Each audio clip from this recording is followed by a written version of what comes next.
Hello everyone, सभी का स्वागत है एक बार फिर से हमारे यूट्यूब चैनल कलाम सिविल सर्विस। मित्रों, मैं 3-4 दिन से क्लास नहीं बना पाया, इसका कोई टेक्निकल प्रॉब्लम थी, इस वजह से नहीं बना पा रहा था।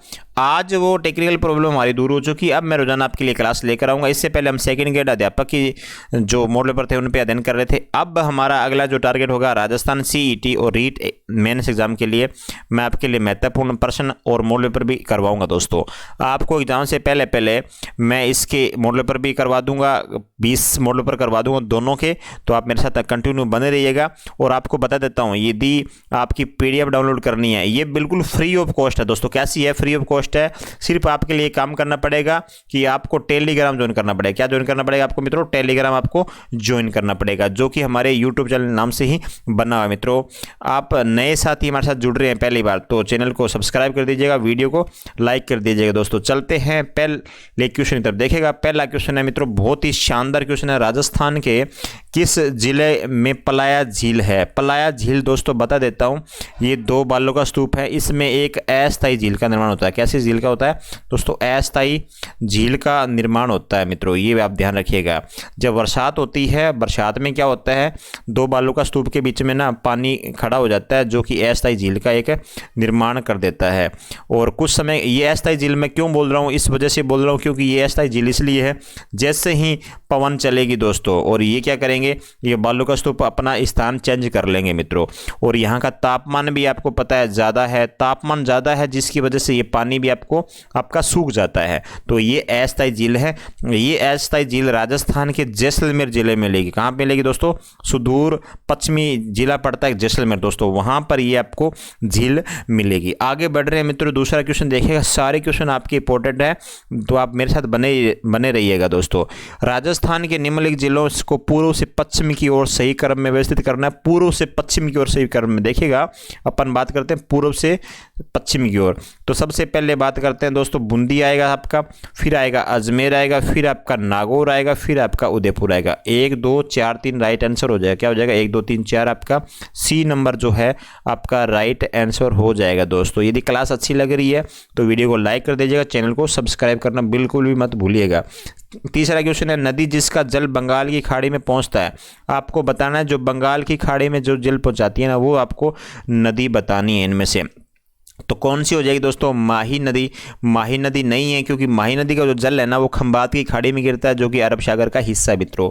और सोम आपका ये भी नहीं है, और आपकी साबरमती दोस्तों ये भी नहीं है। तो चंबल आपकी हो जाएगी। दोस्तों, चंबल आपको बता देता हूँ, जो चंबल नदी है ना, ये जनापाव की पहाड़ी पड़ती है। कहाँ पड़ती है? जनापाव की ये पहाड़ियाँ पड़ती है। ये पड़ती है दोस्तों MP के अंदर। ठीक है साहब, MP से निकल कर ये राजस्थान के 84गढ़ चित्तौड़गढ़ में ये प्रवेश करती है। ये बता देता हूँ आपको थोड़ा सा। और राजस्थान के ये 6 जिलों में बहती है। कितने जिलों में बहती है? 6 जिलों में बहती है। दोस्तों, ये पता होना चाहिए 6 जिले कौन कौन से हैं। तो आपका होगा पहला चित्तौड़गढ़। कौन सा होगा मित्रों? चित्तौड़गढ़ हो जाएगा। और उसके बाद में आपको बता देता हूँ कौन सा होगा। उसके बाद में होगा कोटा। कौन सा होगा मित्रों? कोटा। फिर आपका हो जाएगा बूंदी हो जाएगी। कौन से हो जाएगी आपकी? बूंदी हो जाएगा।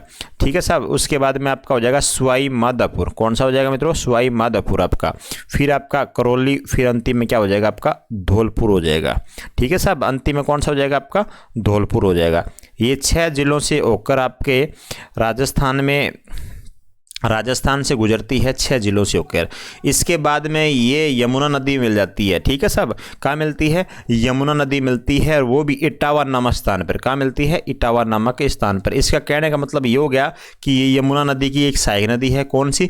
चंबल नदी। किसकी सहायक नदी है मित्रों? ये चंबल नदी यमुना नदी की सहायक नदी है, जो कि इटावा मिलता है। ये आप ध्यान रखिएगा। और इस नदी की आप लंबाई की बात करें तो 966 किलोमीटर है। कितनी दोस्तों? 966 किलोमीटर की क्या है? कुल लंबाई है। ये भी आपको ध्यान में होना चाहिए मित्रों। आगे बढ़ रहे हैं, चौथा क्वेश्चन देखिएगा। जून जुलाई माह में कौन से जिले में सर्वाधिक धूल भरी आंधियां चलती है? ये क्वेश्चन तो आपको आता ही होगा। धूल भरी आंधियां पूछी जाए आपसे, क्या पूछी जाए दोस्तों? धूल भरी आंधियां।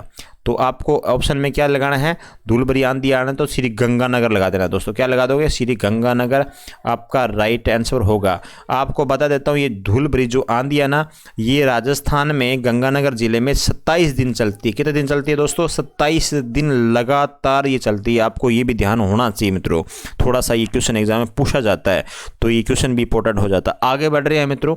हाँ जी, पशु गणना 2012 और 2019 की जनगणना संख्या व प्रतिशत दोनों की वृद्धि में से सर्वाधिक वृद्धि किस वर्ष में हुई दोस्तों। 2012 में एक आपको बता देता हूँ जो कि हमारी पशु जनगणना हुई थी, एक हुई थी 2019 में। ये आपको बताता हूँ हर 5 साल में होती है। कितने साल में होती है, 5 साल में। होनी चाहिए थी 2017 में लेकिन नहीं हुई, कुछ टेक्निकल इशू आ रहे थे जिसकी वजह से ये नहीं हो पाती है। 2019 में होती है मित्रों, ये भी आपको ध्यान में होना चाहिए।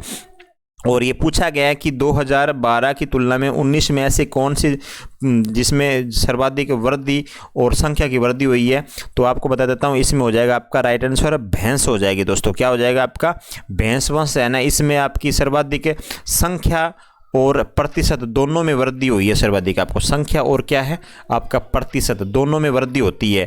अब संख्या कितनी बढ़ रही है आपकी बता देता हूँ। संख्या जो भैंस है ना वो 7 लाख संख्या बढ़ी है। कितनी लाख है, 7 लाख संख्या की वृद्धि हुई है। और प्रतिशत पूछ ले आपसे तो 5.5% की क्या हुई है, वृद्धि हुई है आपके भैंस नस्ल के अंदर। ये भी आप भैंस वंश में पूछा गया आपसे तो ध्यान रखिएगा दोस्तों, ये क्वेश्चन भी आपका इंपॉर्टेंट बन जाता है। आगे बढ़ रहे हैं दोस्तों। राजस्थान ने अपनी वन नीति किस वर्ष अपनाई थी दोस्तों। राजस्थान में अपनी वन नीति पूछी गई है तो आपको ध्यान होना चाहिए राज्य में जो प्रथम जो वन नीति थी ना, राज्य में प्रथम वन नीति, राज्य में प्रथम वन नीति आपको कब अपनाई जाती है, तो वो है आपका 17 फरवरी। कब दोस्तों, 17 फरवरी 2010 मित्रों। कब, 2010। तो राइट आंसर हमारा क्या होगा, राइट आंसर हमारा होगा दोस्तों 2010। मतलब 1 नंबर ऑप्शन क्या हो जाएगा हमारा, सही हो जाएगा। आगे बढ़ रहे हैं। 7 नंबर क्वेश्चन है खुसखेड़ा।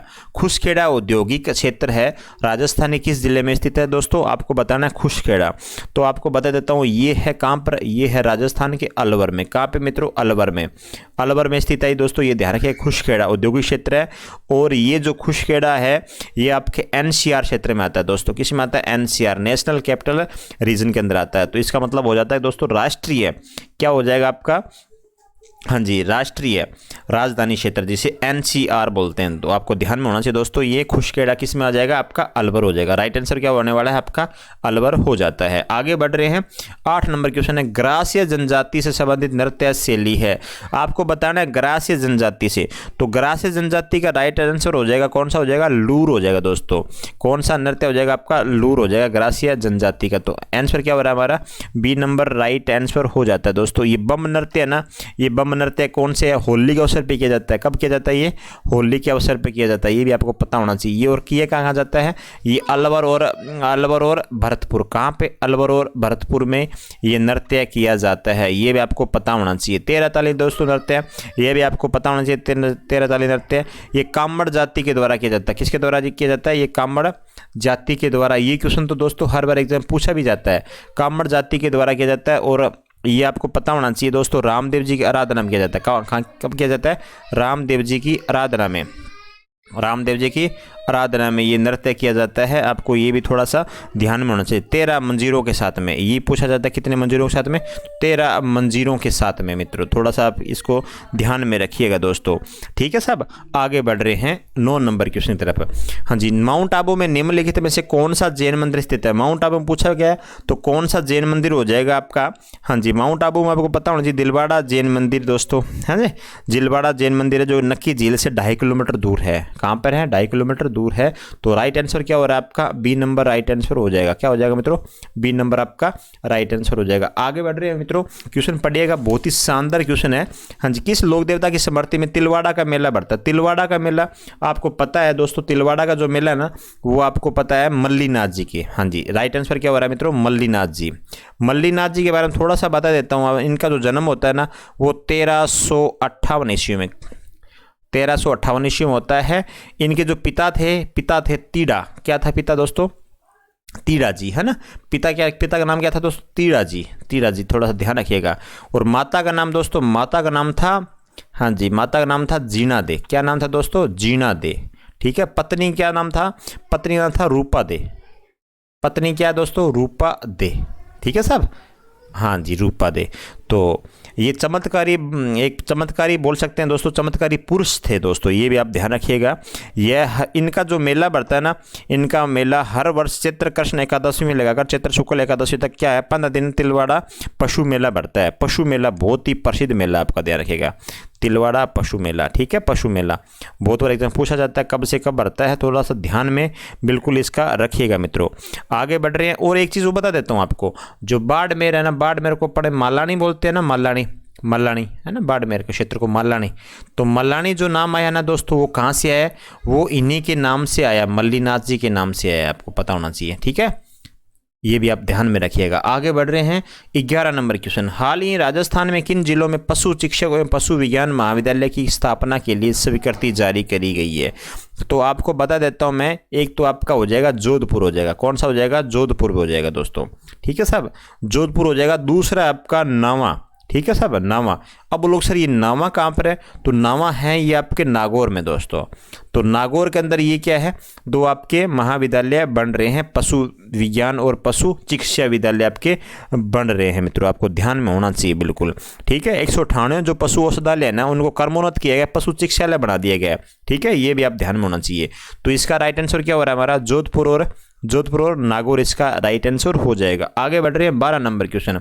हाँ जी, गणेश्वर सभ्यता के अवशेष चिन्ह किस जिले में मिलते हैं? सिंपल क्वेश्चन है, सीकर जिला आपका राइट आंसर होगा। क्या होगा? सीकर जिला। और आपको थोड़ा सा एक चीज़ और ध्यान रखना है, जो गणेश्वर सभ्यता है ना, गणेश्वर सभ्यता कौन सी नदी के ऊपर है दोस्तों, ये भी आपको ध्यान में होना चाहिए। ये नदी हो जाएगी आपकी कांतली नदी। कौन सी हो जाएगी? कांतली नदी हो जाती है आपकी, थोड़ा सा ध्यान रखिएगा, कांत नदी के ऊपर। ठीक है, और ये नीम का थाना दोस्तों स्थान पड़ता है सीकर के अंदर, नीम का थाना। यदि ये सीकर ही पूछा जाए और नीम का थाना दोनों ऑप्शन आ जाए, तो बेटर जो ऑप्शन होगा आपका नीम का थाना ही होगा दोस्तों। ठीक है, ध्यान रखिएगा इस चीज़ को, बहुत बार एग्जाम में ये सब होता भी है आपके साथ है। ठीक है, तो नीम का थाना आपका राइट आंसर माना जाएगा। ठीक है, और आपको इसके बारे में थोड़ा सा और बता देता हूँ, ये जो गणेश्वर सभ्यता है, ये ताम्र, क्या है दोस्तों? ताम्र युगीन जो सभ्यता है ना, उनकी जननी कहलाती है। ताम्र युगीन सभ्यताओं क्या है? ये जननी है, कि जननी। ठीक है साहब, ये थोड़ा सा आप ध्यान में रखिएगा मित्रों, बहुत ही इंपॉर्टेंट क्वेश्चन है आपका।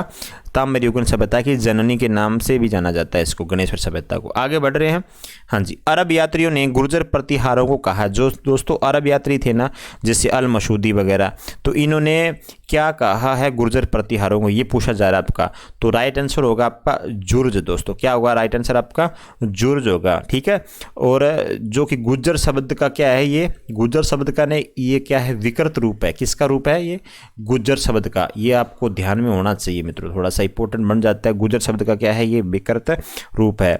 ठीक है, और आपको बता देता हूं, जो अल मसूदी था ना, अल मसूदी अरब यात्री था, अल मसूदी।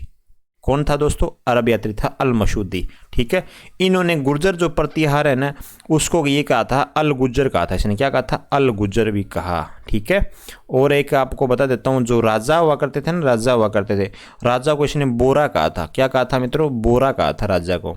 ये भी आपको ध्यान में होना चाहिए मित्रों। आगे बढ़ रहे हैं, 14 नंबर क्वेश्चन। निम्न में से कौन सा स्रोत चौहान वंश को अग्निवंशीय नहीं मानता है? अग्निवंशीय नहीं मानता, ये पूछा जा रहा है आपसे। तो दोस्तों कौन सा हो जाएगा अग्निवंशीय जो नहीं मानता है? हाँ जी, अपन बात कर लेते हैं कौन कौन से हैं जो अग्निवंशीय मानते हैं दोस्तों। अग्निवंशीय, अग्निकुंड, मतलब अग्निकुंड बोल सकते हैं दोस्तों। इनकी उत्पत्ति कैसी हुई थी? अग्निकुंड से हुई थी। ये जो मानने वाले व्यक्ति है ना, मानने वाले, वो कौन कौन हो जाएंगे आपके? एक तो आपका ग्रंथ हो जाएगा पृथ्वीराज रासो। कौन सा हो जाएगा? पृथ्वीराज रासो हो जाएगा आपका। ये भी आपको ध्यान में होना चाहिए। ठीक है, एक है नैणसी ख्यात, नैणसी ख्यात है ना, ये भी इसने भी बोला था कि अग्निकुंड से हुई है चौहानों की उत्पत्ति। और तीसरा कौन हो जाएगा? सूर्यमल मिशन दोस्तों। कौन हो जाएगा? सूर्यमल मिशन हो जाएगा आपका। ठीक है, इन्होंने बोला था कि जो चौहान है ना, उनकी उत्पत्ति कैसी होती है? अग्निकुंड से होती है। कैसे होती है? अग्निकुंड से होती है। अब इनके अलावा है ना, ये इसका जो राइट आंसर है दोस्तों, मैंने बता दिया पृथ्वीराज चौहान हो जाएगा, नैणसी ख्यात तो सूर्यमल से। इनके अनुसार तो क्या है? अग्निकुंड, अग्निवंशीय मानते हैं ये तो। और जो नहीं मानने वाला है ना, वो आपका राइट आंसर आंसर होगा बी नंबर। अब बोलोगे सर पृथ्वीराज जो विजय है, तो इन्होंने क्या बोला, इन्होंने दोस्तों पृथ्वीराज जो विजय है ना, पृथ्वीराज विजय मान लो, एक तो मैं बता रहा हूँ आपको, थोड़ा ध्यान से सुनिएगा। हाँ जी, पृथ्वीराज विजय हो जाएगा आपका, एक तो हो जाएगा आपका हमीर महाकाव्य। कौन सा आपका काव्य? हमीर महाकाव्य, ठीक है साहब। एक हो जाएगा हमीर रासो, हमीर रासो हो जाएगा आपका। अब इन्होंने क्या बोला, इन्होंने ये दोस्तों बोला कि ये जो चौहान थे ना, ये सूर्यवंशी थे। कैसे थे दोस्तों? सूर्यवंशीय थे दोस्तों। हाँ जी, थोड़ा सा इस बात को बिल्कुल ध्यान में होना चाहिए आपको। हम पृथ्वीराज विजय, हमीर महाकाव्य, हमीर रासो, इनके अनुसार सूर्यवंशी हैं चौहान वंश। और अग्निकुंड से उत्पत्ति किसकी बोलते हैं? पृथ्वीराज रासो नैनसी ख्यात सूर्यमल मस्तो, ये चौहानों की उत्पत्ति बोलते हैं अग्निवंशी या अग्निकुंड से मानते हैं, ठीक है। बहुत अच्छा क्वेश्चन था मित्रों, आगे बढ़ रहे हैं। प्रसिद्ध ग्रंथ कान्नड़ देव प्रबंध किसका है? बहुत ही अच्छा क्वेश्चन मित्रों। हाँ जी, आपको बताना है प्रसिद्ध ग्रंथ कान्नड़ देव। आपको बता देता हूँ मैं, एक तो कान्नड़ देव हो जाएगा आपका, कौन सा हो जाएगा? कान्नड़ देव, ठीक है। एक आपका और हो जाएगा वीरम, कौन सा हो जाएगा दोस्तों? वीरम दे सोनगरा रिवात, वीरम दे सोनगरा, सोनगरा, हाँ जी, सोनगरा रिवात, ठीक है। ये दोनों ग्रंथ है ना, कान्नड़ दे और वीरम दे सोनगरा रिखात, ये हो जाएंगे आपके किसके? ये हो जाएंगे आपके पद्मनाभ के। किसके हो जाएंगे? पद्मनाभ के हो जाएंगे। बहुत अच्छा क्वेश्चन है मित्रों। और ये कान्नड़ दे प्रबंध में आप बोलोगे सर इसके अंदर है क्या, तो मैं बता देता हूँ। कान्नड़ दे था एक तो, कान्नड़ दे, ठीक है। एक था अलाउद्दीन खिलजी, इसके अलाउद्दीन खिल इसके बीच में जो युद्ध हुआ था ना जालोर का, ठीक है, उस युद्ध का क्या है इसमें वर्णन है। और बोलोगे सर और क्या है इसके अंदर, और बता देता हूं मैं, ठीक है। वीरम देव का आपने नाम सुना होगा, वीरम देव, और वीरम देव और फिरोजा, है ना, फिरोजा, इनकी जो आपको मिलेगी, इनके बीच में जो प्रेम संबंध था ना, प्रेम संबंध, उसकी भी जानकारी यहाँ से मिलती है। किससे मिलती है? यहाँ से, मतलब कान्नड़ देव प्रबंध से मिलती है, ठीक है। इसका राइट आंसर होगा 1 नंबर होगा। आगे बढ़ रहे हैं 16 नंबर क्वेश्चन दोस्तों। राजसमंद झील पर राज प्रशस्ति को स्थापित करवाया था, 16 नंबर क्वेश्चन है। बहुत ही अच्छा क्वेश्चन है मित्रों। क्या आंसर रहेगा? हाँ जी, अब देखिएगा, महाराजा था राज सिंह दोस्तों। कौन था? एक व्यक्ति था राज सिंह, ठीक है, राज सिंह। कौन था? राज सिंह, ठीक है। अब एक नदी आती है गोमती नदी। कौन सी नदी दोस्तों? गोमती नदी है, जहां पर राजसमंद झील का क्या करवाया था? राजसमंद झील का निर्माण करवाया था। कौन सी झील का है? राजसमंद झील का निर्माण करवाया था। किसने करवाया था? हाँ जी, राज सिंह ने करवाया था। थोड़ा सा ध्यान रखिएगा। और इसके बता देता हूँ, इसके अलावा राज प्रस्थिति के स्थापित करवाया था, तो किसने कराया था दोस्तों? किसने कराया? आपको आंसर मिल गया होगा अभी तक, महाराणा राज सिंह इसका राइट आंसर हो जाएगा। बहुत अच्छा क्वेश्चन था दोस्तों। हाँ जी, राज प्रस्थिति जो है ना, इसकी यदि रचना पूछी जाए, इसकी रचना किसने करी थी? तो रणछोड़ भट्ट ने। किसने करी थी? रणछोड़ भट्ट तेलंग, ये भी आपको नाम मिलेगा, तेलंग। इसने इसकी क्या करी थी? रचना करी थी। आपको ध्यान होना चाहिए दोस्तों। और इसमें है क्या? इसके अंदर आपका मेवाड़ का इतिहास है। इसमें क्या है मित्रों? मेवाड़ का इतिहास है। किसका इतिहास है? मेवाड़ का इतिहास है। ये आपको बहुत ही इसके बारे में नॉलेज होना चाहिए। एक और बता देता हूँ मैं आपको, इसके साथ साथ बता देता हूँ। हाँ जी, एक और परिस्थिति मिलती है राय सिंह परिस्थिति। दोनों नाम अच्छे से लगते हैं, दोनों एक जैसे से नाम लगते हैं। ऐसा लगता है कि ये राज परिस्थिति पूछ रहा है, लेकिन होता नाम क्या है? वो राय सिंह परिस्थिति होती है दोस्तों, है ना। इसकी जो स्थापना है ना, वो जूनागढ़ आपको पता है, जूनागढ़ बीकानेर है ना। जूनागढ़ का जो जूनागढ़ दुर्ग है ना, उसमें किसने करवाई थी दोस्तों? उसमें कराई थी राय सिंह ने करवाई थी। किसने करवाई थी? राय सिंह था बीकानेर का शासक, उसने करवाई थी। और अब ये इसकी रचना कौन करता है? रचनाकर्ता जो है ना, वो है आपका जयिता। कौन है दोस्तों? जयिता। आपको ध्यान में होना चाहिए, ठीक है साहब। अब मैं थोड़ा सा दोबारा बता देता हूँ आपको। राज प्रस्थिति है ना, इसकी जो स्थापना होती है गोमती नदी की स्थापना, और राजसमंद झील के ऊपर इसकी स्थापना होती है राज प्रस्थिति की। थोड़ा सा इसको आप ध्यान में रखिएगा, ठीक है। राइट आंसर, इसका जो राइट आंसर होगा महाराजा राज सिंह। राज सिंह जो राज प्रस्थिति के रचयिता कौन है? रणछोड़ भट्ट तेलंग इसके रचयिता है। इसमें है क्या? मेवाड़ का इतिहास है इसके अंदर। एक नाम और मिलेगा आपको, राय सिंह प्रस्थिति। तो राय सिंह प्रस्थिति का जो अपना स्थापना होती है, वो राय सिंह के द्वारा होती है। किसके द्वारा होती है? राय सिंह के द्वारा होती है। रचना कौन होता है? रचनाकार होता है इसका जयिता। आगे बढ़ रहे हैं। हाँ जी, अब 17 नंबर क्वेश्चन देखिएगा। 17 नंबर क्वेश्चन है बहुत ही शानदार क्वेश्चन आपके सामने। 17 नंबर क्वेश्चन का राइट आंसर देखिएगा। निम्नलिखित में से राज सिंह के बारे में आपको बताना, राज सिंह के बारे में कौन सा कथन सत्य है। सत्य कथन बता रहा है, राज सिंह ने तिहाड़ में श्रीनाथ जी की मूर्ति व कांकुरौली में द्वारकाधीश की मूर्ति की स्थापित करवाई थी। दोस्तों बिल्कुल सही है ये। राज सिंह ने चित्तौड़ दुर्ग की मरम्मत करवाई थी। किसकी करवाई थी? चित्तौड़ दुर्ग की क्या करवाई थी? मरम्मत करवाई थी। औरंगजेब ने राज सिंह को 6000 जात व स्वार का मनसब दिया था। ठीक है सब, अब 6000 जात का व स्वार का मनसब दिया था। राज सिंह ने औरंगजेब द्वारा लगाए गए जजिया कर का घोर विरोध किया। हाँ, ये लाइन आपके लिए इंपॉर्टेंट है। कौन सी लाइन इंपॉर्टेंट है? हाँ जी, ये लाइन है। तो राज सिंह ने क्या किया था? औरंगजेब द्वारा जो जजिया कर लगाया था ना, उसका घोर विरोध किया था। एक पत्र भी लिखा था। ये एग्जाम में पूछा भी जाता आपसे। क्या पूछा जाता है? ऐसा कौन सा शासक है जिसने पत्र लिखे जो औरंगजेब का जो जजिया कर था उसका विरोध किया था? तो और कौन था? राज सिंह। जोधपुर की अजीत सिंह को केलवा की जागीर देकर मेवाड़ में शरण प्रदान करी थी इसने। ठीक है, तो ये पांचों हमारे सही हैं। पांचों हमारे, इसका मतलब हो गया हमारा डी नंबर आंसर क्या हो जाएगा? सही हो जाएगा। आगे बढ़ रहे हैं 18 नंबर क्वेश्चन की तरफ। देखिएगा, निम्नलिखित में से कौन सा कथन सही है। अब देखिएगा, गौरीशंकर उपाध्याय ने सेवाश्रम स्थापित कर खादी का प्रचार किया। दोस्तों बिल्कुल ये कथन सही है हमारा। भोगीलाल पांडे ने ठक्कर बापा की प्रेरणा से 1935 ईस्वी में हरिजन सेवा संघ की स्थापना करी। ये भी सही है। माणिक्यलाल वर्मा ने 1935 ईस्वी में डूंगरपुर में खांडलाई आश्रम स्थापित कर भीलों में शिक्षा का प्रचार किया। दोस्तों ये भी सही है। हमारे क्या हो जाएंगे? 1 2 3 तीनों से हो जाएंगे। इसका मतलब हमारा राइट आंसर क्या हो रहा है? हमारा राइट आंसर हो जाएगा डी, उपरोक्त डी हमारा राइट आंसर हो जाएगा। 19 नंबर क्वेश्चन है, बहुत अच्छा क्वेश्चन बन रहा है आपका। 1857 के विद्रोह के दौरान निम्नलिखित में से किस ठिकानेदार ने तात्या टोपे की सहायता की थी? बहुत बार एग्जाम में ये क्वेश्चन पूछा गया है। ठीक है साहब, अब आपको बता देता हूं, जो तात्या टोपे है ना, ये तात्या टोपे राजस्थान कितनी बार आए थे ये पूछा जाता है। ये राजस्थान आए थे 3 बार। कितनी बार आए थे दोस्तों? राजस्थान आते हैं 3 बार आते हैं राजस्थान में। ठीक है, अब ये सिर्फ जैसलमेर जो रियासत है ना, सिर्फ वहीं नहीं आते। जैसलमेर रियासत को छोड़कर है ना, ये सारी जगह राजस्थान में आते हैं। ठीक है, इसको छोड़कर सभी जगह आते ही है। आपको ये भी थोड़ा ध्यान में होना चाहिए। कौन? तात्या टोपे।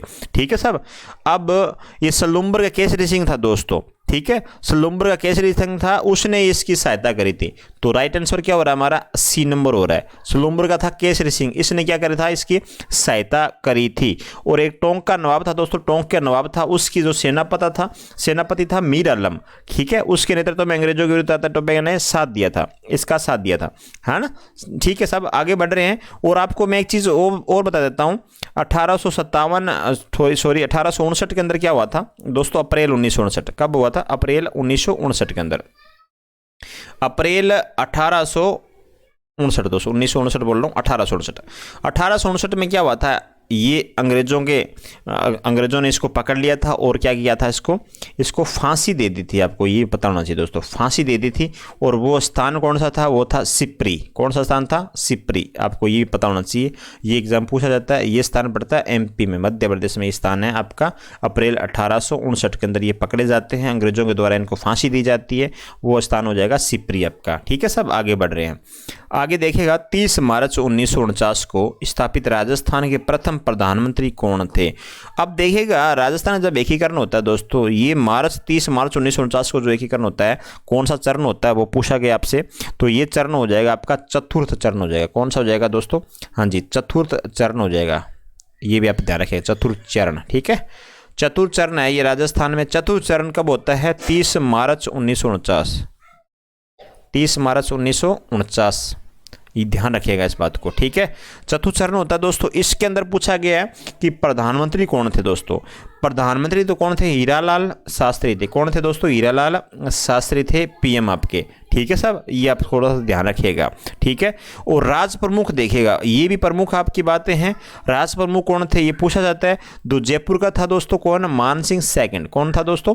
मानसिंह सेकंड। ये भी आप ध्यान में रखिएगा दोस्तों, मानसिंह सेकंड। ठीक है साहब, तो राइट आंसर क्या हो रहा है हमारा? सी नंबर आपका राइट आंसर हो जाएगा 20 नंबर क्वेश्चन का। आगे देखिएगा मित्रों, हाँ जी, भारत छोड़ो आंदोलन के संचालक हेतु आज़ाद मोर्चा का गठन कहाँ हुआ था? आज़ाद मोर्चा गठन हुआ था दोस्तों भारत छोड़ो आंदोलन के संचालन के लिए। तो ये इस क्वेश्चन का राइट आंसर हो जाएगा हाँ जी जयपुर आपका राइट आंसर होगा। क्या होगा? जयपुर आपका राइट आंसर हो जाएगा। आगे मित्रों बढ़ते हैं। हाँ जी, बम नृत्य कहाँ का प्रसिद्ध है? ये आपको इससे पहले हमने चर्चा कर चुके हैं। बम नृत्य जब होली के अवसर पर जब नई फसलें का आगमन होता है ना, उस टाइम ये बम नृत्य किया जाता है। और ये भरतपुर, कौन सा क्षेत्र है दोस्तों? भरतपुर। और एक और प्रताप का अलवर। ठीक है सब, अलवर। ये आप ध्यान में रखिएगा। यहाँ पे कौन सा नृत्य होता है? बम नृत्य होता है। ठीक है। अब ये पूछा जाएगा किस अवसर पे? तो नई फसल के आगमन पे। नई फसल के आगमन पर, आगमन कब? होली के अवसर पर। ठीक है साहब, होली के अवसर पर।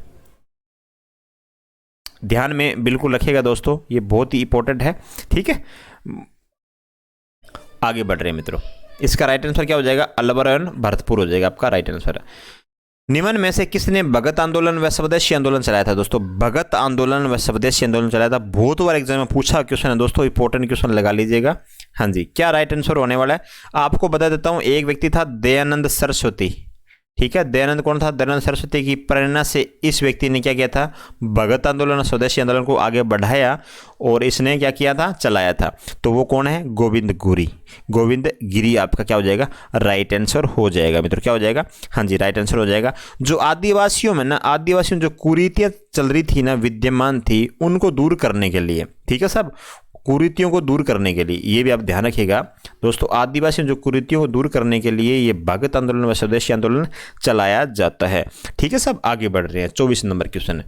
हाँ जी, मोठड़ा वेशभूषा के कौन से प्रकार के अंतर्गत आता है? दोस्तों मोठड़ा, ठीक है ना, ये विवाह अवसर पर पहने जाने वाली पगड़ी है। आपको ध्यान रखना दोस्तों, कैसी है? पगड़ी है। ये कब पहनी जाती है? विवाह के ऊपर, विवाह उपलक्ष्य में। ठीक है सब, विवाह उत्सव के ऊपर ये पहनी जाती है पगड़ी। आगे बढ़ रहे हैं। गुड़ला कहाँ का प्रसिद्ध नृत्य है? दोस्तों गुड़ला, ये पूछा जाता है गुड़ला कहाँ का प्रसिद्ध नृत्य हो जाएगा मित्रों। बहुत ही शानदार क्वेश्चन है। हाँ जी, ये हो जाएगा आपका कहाँ का हो जाएगा? मारवाड़ का। कहाँ का हो जाएगा? ये मारवाड़ का हो जाएगा। दोस्तों आपको ध्यान में होना चाहिए थोड़ा सा, और आपको ध्यान दिलाता हूँ मैं, होली के अवसर पर। ठीक है सब, किस अवसर पे? होली के अवसर पर एक मटका होता है दोस्तों। क्या होता है? एक मटका होता है। ठीक है साहब, एक मटका होता है, उसके अंदर 6 छेद होते हैं। कितने छेद होते हैं? 6 छेद होते हैं। ठीक है साहब, उसके अंदर क्या रखते हैं? उसके अंदर एक छोटा सा दीपक रख देते हैं। ठीक है साहब, एक दीपक रखते हैं और इस पे क्या करते हैं? महिला क्या करती है? उसमें गोलाकार आकृति में ना डांस करती है। ठीक है, क्या करती है? नृत्य करती है मित्रों। ठीक है, इसी मटके को क्या कहते हैं? गुड़ला नृत्य कहते हैं। और ये हो जाएगा आपका राइट आंसर हो जाएगा डी नंबर, जोधपुर आपका राइट आंसर हो जाएगा। आगे बढ़ रहे हैं हम। हाँ जी, बाड़मेर जिला में तिलवाड़ा स्थित मंदिर किस लोक देवता से संबंधित हो जाएगा? दोस्तों बाड़मेर, ये हमने इससे पूरी बातें कर चुके हैं। ठीक है साहब, हाँ, तिलवाड़ा पशु मेला बढ़ता है दोस्तों, ये भी ध्यान रखिएगा। तो राइट आंसर क्या हो रहा है? मल्लीनाथ जी हो रहा है दोस्तों। क्या राइट आंसर हो रहा है? मल्लीनाथ जी। मल्लानी, मल्लानी जो बाड़मेर को अपन मालानी कहते हैं, बाड़मेर को क्या कहते हैं? मल्लानी। आपको पता भी होना चाहिए बात का, जो मल्लानी कहते हैं ना, वो इन्हीं की वजह से कहते हैं, इन्हीं की नाम की वजह से वो क्या कहते हैं? मल्लानी कहते हैं। ठीक है साहब, इनके पिता का नाम था तीड़ा, सब पता होना चाहिए, तीड़ा। ठीक है, माता का नाम क्या था? जीना दे, जीना दे। और पत्नी का नाम था रूपा दे। क्या नाम था? रूपा दे। थोड़ा सा ध्यान में रखिएगा। 1358 ईस्वी में क्या होता है? इनका जन्म होता है। ठीक है साहब, हाँ जी। पशु मेला बढ़ता है, बहुत एग्जाम में बार बार पूछे जाने वाला क्वेश्चन है। हर वर्ष जो चैत्र कृष्ण होता है ना, कि चैत्र कृष्ण अष्टमी, चैत्र कृष्ण एकादशी, एकादशी। ठीक है साहब, एकादशी से लगाकर चैत्र शुक्ल एकादशी तक। ठीक है, वहां तक ये क्या बढ़ता है? यहाँ पे पशु मेला बढ़ता है, ध्यान रखिएगा, तिलवाड़ा पशु मेला। आगे बढ़ रहे हैं मित्रों, बहुत शानदार क्वेश्चन था ये। हाँ जी, किशनगढ़ शैली का प्रसिद्ध चित्रकार कौन था? किशनगढ़ शैली का प्रसिद्ध चित्रकार कौन था? आपको बता देता हूँ, जो अपने किशनगढ़ शैली है ना, उसके बहुत सारे अच्छे अच्छे चित्रकला दोस्तों। देखिएगा, बणी ठनी, बणी और ठनी, ये भी है। राधा कृष्ण भी है दोस्तों।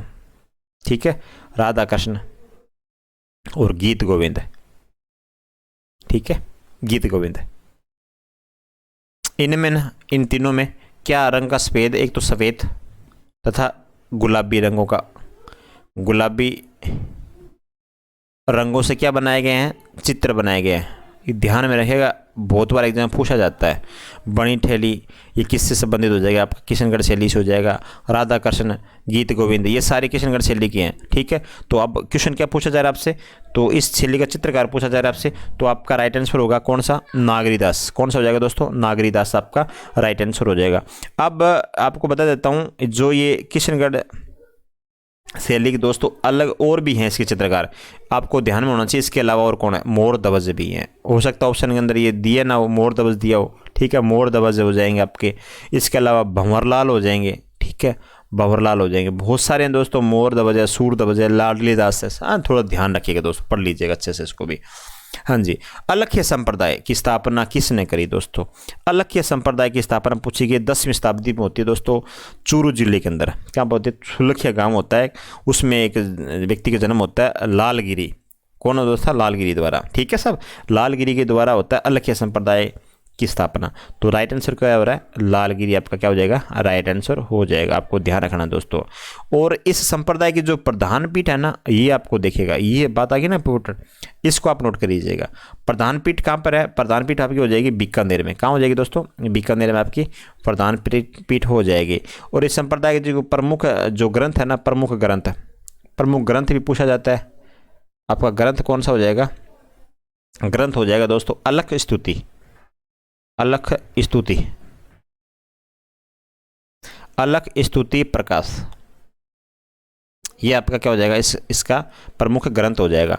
तो अलख्य संप्रदाय की स्थापना लालगिरी के द्वारा, प्रधान पीठ बीकानेर, और प्रमुख ग्रंथ कौन सा, अलख स्तुति प्रकाश। ध्यान में रखिएगा। आगे बढ़ रहे हैं, मेवाती बोली से संबंधित जिला कौन सा है, मेवाती बोली से संबंधित जिला कौन सा हो जाएगा। बहुत ही शानदार क्वेश्चन है दोस्तों, आपको पता होना चाहिए भी। एक तो मेव जाति की अधिकता है, कहाँ पर है ये मेव जाति की अधिकता, हाँ जी, ये मेव जाति की जो अधिकता है वो है आपका भरतपुर तथा अलवर, ठीक है साहब, भरतपुर तथा अलवर, ठीक है। अब इन क्षेत्रों में क्या है, बोली बोली जाती है, इन क्षेत्रों में बोली जाती है मेवाती, ठीक है साहब। कौन सी बोली बोली जाती है, मेवाती। अब मेवाती पर ब्रज भाषा का ना प्रभाव दिखाई देगा आपको। किस भाषा का प्रभाव दिखाई देगा, ब्रज भाषा का आपको इस पे प्रभाव दिखाई देगा मेवाती के ऊपर, ठीक है साहब। तो इसका राइट आंसर क्या हो रहा है आपका, इसका राइट आंसर होगा आपका अलवर। क्या राइट आंसर होगा आपका, राइट आंसर होगा दोस्तों अलवर, ठीक है साहब। हाँ जी, अब ये अलवर भरतपुर में कुछ तहसीलें हैं, वहाँ पे बोली जाती है, ठीक है साहब, ध्यान में रखिएगा। हाँ जी, आगे बढ़ रहे हैं। 30 नंबर है, जोधपुर के निकट है ओसिया में मंदिरों का निर्माण कराया गया था, राठौड़ों के द्वारा, प्रतिहारों के द्वारा, कछुआओं के द्वारा या चौहानों के द्वारा। जोधपुर के निकट ओसिया के। तो आप इस क्वेश्चन का राइट आंसर क्या करोगे, क्या राइट आंसर होगा, हाँ जी बताइएगा। तो मित्रों आप क्या करोगे, हर बंदा ये होता है कि जोधपुर में जो एक वंश काम करता है राठौड़ वंश, सारे राठौड़ वंश को करेंगे, लेकिन हमारा क्वेश्चन वहीं हमारा गलत हो जाएगा। इसका क्वेश्चन होगा दोस्तों प्रतिहारों के द्वारा। किसके द्वारा, प्रतिहारों के द्वारा इसकी क्या करा था, इन मंदिरों का निर्माण करवाया गया था। ध्यान में रखिएगा, बहुत इंपॉर्टेंट बातें हैं, ठीक है सब। आगे देखेगा 31 नंबर क्वेश्चन है, निम्नलिखित में से किसका लेखक वीरभान था। ये क्या है, ये सारे ग्रंथ हैं, ठीक है सब। अब लेखक वीरभान था, ये पूछा जा रहा है कौन से ग्रंथ का लेखक वीरभान था। तो मैं आपको एक एक करके इन सभी का बता देता हूँ। वंश भास्कर जो इसके जो लेखक है ना, वो है आपके सूर्यमल, कौन, सूर्यमल मिशन। आपको ये भी ध्यान में होना चाहिए, ठीक है। आपको अभ्युदय, अभ्युदय जो है ना, इसका आपका लेखक कौन हो जाएगा, इसका जो लेखक हो जाएगा नरेंद्र कोहली हो जाएगा। कौन हो जाएगा, नरेंद्र कोहली। आगे देखेगा, हाँ जी, सूरज प्रकाश का करनी दान हो जाएगा। कौन हो जाएगा, करनी दान। तो अब आप समझ गए होंगे कि वीरबान कौन है, वीरबान राजरूप के हैं। किसके हैं, राजरूप के, ठीक है साहब। तो राइट आंसर क्या हो रहा है हमारा, राइट आंसर हो रहा है हमारा डी नंबर, वीरबान, करेक्ट आंसर। हाँ जी, राजस्थान में स्कल्पचर पार्क निम्न में से किस पैलेस में स्थित है। तो कौन सा ये पार्क पूछा जा रहा है, स्कल्पचर पार्क जो है ये कौन से पैलेस में स्थित है मित्रों। हाँ जी, राइट आंसर होगा आपका माधवेंद्र पैलेस। कौन सा हो जाएगा, माधवेंद्र पैलेस। इसका मतलब हमारा राइट आंसर होगा डी नंबर। क्या होगा, हमारा डी नंबर आपका राइट आंसर हो जाएगा। आगे देखेगा, निम्नलिखित में से किस स्थान पर बोहरा समुदाय का प्रमुख उर्स लगता है। बोहरा समुदाय का प्रमुख उर्स पूछा गया है, ठीक है साहब। तो आपको बता देता हूँ मैं, हाँ जी, राइट आंसर क्या होगा? गलियाकोट में बाबा फखरुद्दीन की दरगाह पर। किसकी दरगाह पर? फखरुद्दीन की दरगाह पर। ये जो फखरुद्दीन की जो दरगाह है ना, ये भी आपको पता होना चाहिए कि माही नदी के ऊपर है। ठीक है, कौन सी नदी के ऊपर है? माही नदी। अब ये गलियाकोट कहाँ पे है? ये गलियाकोट कहाँ पर है? ये आपका डूंगरपुर में। कहाँ पर है? डूंगरपुर में। यहाँ ना उर्स बढ़ता है, आपको ये भी पता होना चाहिए। ठीक है साहब, क्या बढ़ता है यहाँ पे? उर्स आपका बढ़ता है बोरा समाज का। दाऊदी बोरा संप्रदाय है दोस्तों एक। ठीक है, उसका प्रधान तीर्थस्थल है यहाँ पर। ये प्रतिवर्ष यहाँ क्या बढ़ता है? उर्स भी भरता है। ध्यान में इस बात को भी आप नोट कर लीजिएगा। आगे बढ़ रहे हैं। हाँ जी, राज्यपाल की अनुपस्थिति में उसके दायित्व का निर्वाह कौन करता है? ठीक है, आपको ये भी पता होना चाहिए, जो भारत का जो संविधान है ना, संविधान का जो भाग है छठा, कौन सा भाग है? जो छठा भाग है हमारा, उस छठे भाग में ना राज्य शासन के लिए राज्यपाल का पद होगा। राज्य शासन के लिए किसका पद है? राज्य शासन के लिए राज्यपाल का पद होना चाहिए। ठीक है साहब, अब ये भी आपको ध्यान होना चाहिए, राज्यपाल की नियुक्ति है वो नियुक्ति होती है 5 वर्ष के लिए। अब बोलोगे सर आप तो बताते हो कभी क्लास के अंदर 5 वर्ष किया राष्ट्रपति के प्रसाद पर्यंत। हाँ जी, यही होता है। एक्चुअली वो 5 वर्ष के लिए होता है, लेकिन राष्ट्रपति उसको चाहे तो 6 वर्ष कर दे, 10 वर्ष भी कर दे, है ना। वो किसकी डिपेंड है? राष्ट्रपति के प्रसाद पर्यंत। राष्ट्रपति को जब तक प्रसाद मिलता रहेगा, ठीक है, तब तक राज्यपाल बना रहेगा। जिस दिन प्रसाद मिलना बंद, उस दिन ये राज्यपाल भी डाउन कुर्सी से हो जाएगा। ठीक है साहब। हाँ जी, अब ये क्वेश्चन पूछा जा रहा है कि राज्यपाल मान लो अनुपस्थित है। ठीक है साहब, अनुपस्थित है, उसके अनुपस्थिति में उनका दायित्व का निर्वाह कौन करेगा? तो आपका आंसर होगा दोस्तों हाई कोर्ट, उच्च न्यायालय का मुख्य न्यायाधिपति। हाई कोर्ट का जो मुख्य न्यायाधीश होता है ना, वो करेगा। कौन करेगा? मुख्य न्यायाधीश। बहुत ही इंपॉर्टेंट क्वेश्चन है, ध्यान में इस बात को रखिएगा आप। आगे बढ़ रहे हैं। चंबल नदी पर निर्मित बांधों को नदी प्रवाह की दिशा में सही क्रम को पहचानना। जो चंबल नदी को आपको पता ही है, मैं बहुत बार बात करता हूँ, एमपी के जनापाव की पहाड़ी से निकलती है। ठीक है साहब, 966 किलोमीटर इसकी लंबाई है। किसकी? चंबल नदी की। ठीक है, राजस्थान में 6 जिलों में बहती है, ये भी ध्यान रखिएगा। ठीक है, 84 गढ़ स्थान में प्रवेश करती है। 4 इस पे क्या बने हुए हैं? 4 इस पे बांध बने हुए हैं। एक बांध कहाँ पर है इसका? एक बांध तो एमपी के अंदर है। 3 बांध कहाँ पर है? 3 बांध है राजस्थान में। ठीक है, अब ये पूछ रहा है कि वो क्रम बताना है आपको। जैसे जैसे नदी प्रवाहित होती है ना, नदी जैसे इस साइड में चल रही है, तो आपको यहाँ से पहला, दूसरा, तीसरा, ऐसे क्रम बताने हैं आपको। ठीक है सब। अब हम क्रम बात कर लेते हैं। सबसे पहले गांधी सागर आएगा, आपको ये भी ध्यान में होना चाहिए मित्रों। गांधी सागर जो है ना, ये बांध है, ये आपका है कहाँ पर? ये आपका गांधी सागर बांध है साहब आपका एमपी में। कहाँ पर है? एमपी के अंदर। और उसके बाद में राणा प्रताप सागर बांध हो जाएगा, फिर जवाहर सागर बांध हो जाएगा, फिर हमारा कोटा बैराज सागर, अपना कोटा बैराज हो जाएगा। ठीक है साहब, तो राइट आंसर क्या हो रहा है? सी नंबर हो रहा है साहब आपका। क्या हो रहा है? सी नंबर हो रहा है आपका राइट आंसर दोस्तों। हाँ जी, आप मुझे कमेंट में बताइएगा जो चंबल नदी है ना, वो किसकी सहायक नदी है, ये भी बता दीजिएगा दोस्तों। चंबल नदी किसकी सहायक नदी है और इसका जो जल है ना, वो कहाँ पे जाता है?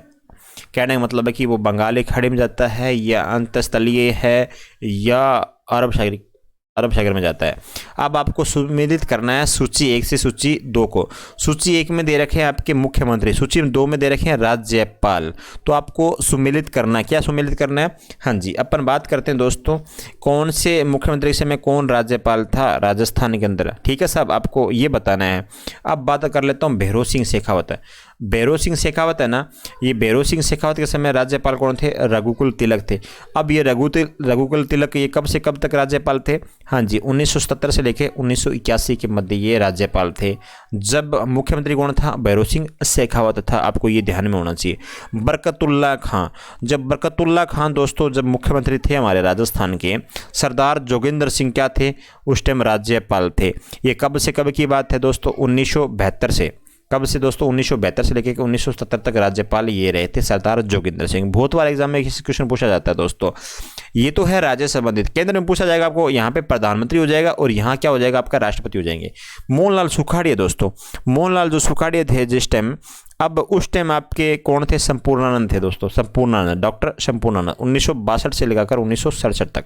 ठीक है, अब इनका मोहनलाल सुखाड़िया की बात कर लेते हैं दोस्तों। 1954 में सीएम बने थे। कब बने थे? 1954 से लगाकर 1971 तक। ठीक है साहब, ये का क्या रहते हैं? ये राजस्थान के सीएम रहते हैं। आपको ये भी ध्यान में होना चाहिए। वसुंधरा राजे दोस्तों लेटेस्ट है, ये तो आपको पता ही है। हाँ जी, लेटेस्ट है दोस्तों। 2003 में भी ये बनी थी। और उसके बाद 2013 में ये बनती है आपकी राजस्थान की सीएम। ठीक है, राजस्थान की पहली महिला सीएम है ये, आपको ये भी ध्यान होना चाहिए। मदन लाल खुराना ये क्या थे, इस टाइम राज्यपाल थे। ठीक है, सब कहने मतलब ये राज्यपाल 2013 में थे, 2003 में थे दोस्तों। ये थे आपके 14 जनवरी 2004। ठीक है, 2004 से लगाकर 2004 तक ये क्या थे, आपके राज्यपाल थे। आगे बढ़ रहे हैं, 37 नंबर क्वेश्चन देखिएगा, बहुत ही शानदार क्वेश्चन है दोस्तों। राजस्थान लोक सेवा मतलब आरपीएससी, ये पूछा जा रहा है आपसे। हाँ जी, राइट। आरपीएससी के जो आयोग के सदस्यों की संख्या बतानी है और सेवा शर्तों का अवधारणा कौन करता है। आरपीएससी के सदस्यों की संख्या और सेवा शर्तों का अवधारण कौन करता है, तो कौन करेगा मित्रों? हाँ जी बताइएगा, बहुत ही शानदार क्वेश्चन है। हाँ जी, क्या आपको पता होना चाहिए दोस्तों, एक अध्यक्ष होता है और अन्य इनके सदस्य होते हैं। जो अध्यक्ष व सदस्यों का कार्यकाल कितना होता है? अध्यक्ष जो सदस्य उनका कार्यकाल होता है 6 वर्ष। कितना होता है दोस्तों? 6 वर्ष या 62 वर्ष, जो भी इनमें से पहले हो। आपको मैं बता देता हूँ, आरपीएससी की जो स्थापना हुई थी ये हुई थी 20 अगस्त 1949। 20 अगस्त 1949 को इसकी स्थापना होती है। बहुत ही इंपॉर्टेंट दोस्तों। पहले इसका मुख्यालय था जयपुर। अब बोलोगे सर अब तो मुख्यालय अजमेर में है, तो ये कैसे हुआ? अजमेर में दोस्तों इसको स्थानांतरण किया था एक सत्यनारायण राव समिति थी दोस्तों, सत्यनारायण राव समिति। ठीक है, सत्यनारायण राव समिति थी, उसकी ये अनुशंसा पे इसको क्या किया था, अजमेर ट्रांसफ़र कर दिया गया था दोस्तों। अजमेर में इसको स्थानांतरित कर दिया गया था। ठीक है साहब, इसकी स्थापना 20 अगस्त 1949 को ध्यान में आप रखिएगा। अब ये पूछा जा रहा है, राजस्थान लोक सेवा आयोग के सदस्यों की संख्या और सेवा शर्तों का अवधारणा कौन करता है? तो मित्रों अवधारणा जो है ना वो करेगा आपका राज्यपाल। कौन करता है? राज्यपाल करता है। इंपॉर्टेंट क्वेश्चन था दोस्तों।